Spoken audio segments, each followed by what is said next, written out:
I love with soft shell crabs, only one way in my mind to do them, and that's with a nice tempura. And when I say tempura, that's a very big technique. It's a very important technique to know how to do a proper tempura. For me, I want to be able to see through the breading what it actually is. I think too many tempuras end up into more of a beer batter, if you will. So basically what I do, I got 2 cups of flour, and I had 1.5 cups of soda water. It's all about the carbonation. So I mean, you can use, my dad used to use Sprite all the time. So anything with carbonation, soda water, because it's neutral. And you don't want to, you want to taste the crab. You don't want to taste the batter, because you really want to have a thin, silky batter when you're doing this.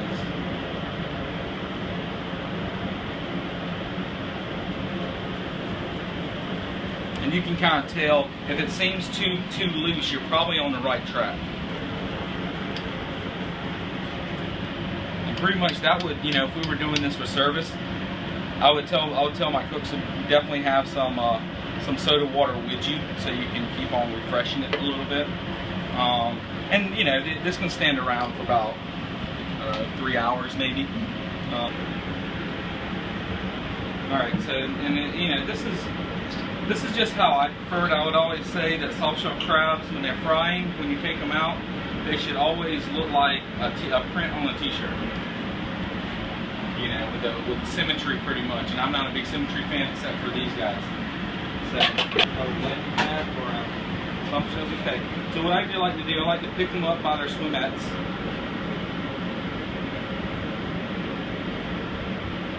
Just make sure they're coated, make sure all of it, this kind of most of the batter is actually off of it, and you can shake it. So when I put them down, it's going to might pop a little bit, so kind of like drop it and step away a little bit. So just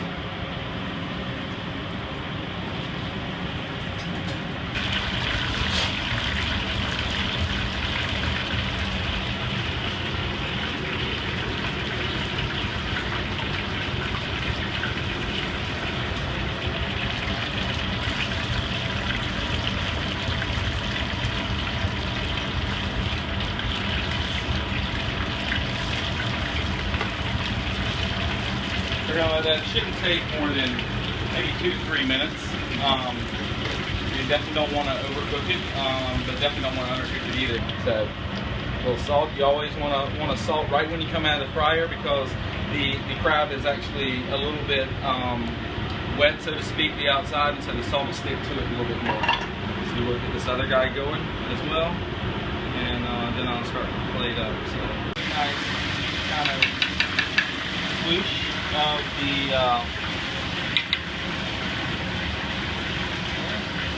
I'm going to take my ragu, which is the blistered tomatoes, the sweet peas, and the awesome spring onions. I'm going to put it right down on here.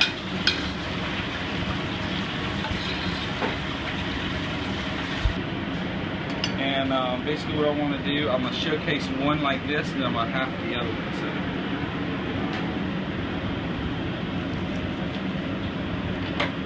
see, that's pretty much what you're looking for. How they're really cooked. And it's amazing, you understand now why when soft shell crab, when they roll them in sushi, they call them a spider roll. So,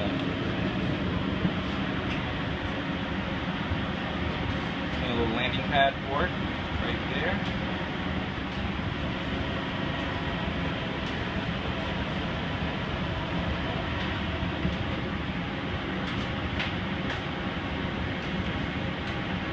Stick that guy up like that.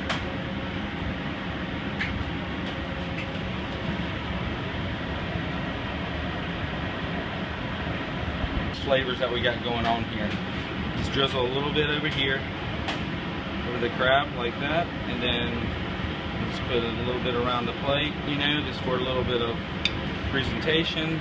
Then I have one last thing I want to do to this. Let's take some local radishes from Rawls Farms in Lexington County. Then we're just gonna kind of place those kind of on here, kind of give it kind of a freshness appeal to it, you know. There you go.